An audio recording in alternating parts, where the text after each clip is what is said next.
মসজিদে যাই।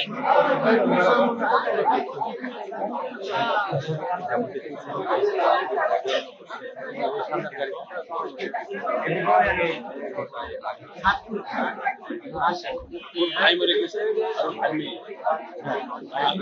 তার মেয়ে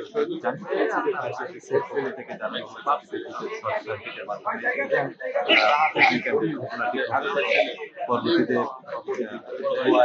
আচ্ছন্ন হয়ে দগ্ধ হয়ে এই মৃত্যুর ঘটনা ঘটে এবং এখন পর্যন্ত ফায়ার সার্ভিসের পক্ষ থেকে আনুষ্ঠানিকভাবে নির্দিষ্ট করে না বলাই অনেক কিছু বলা যাচ্ছে।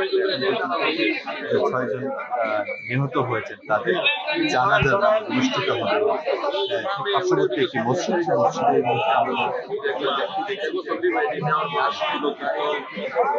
মসজিদের ভিতরে তোলা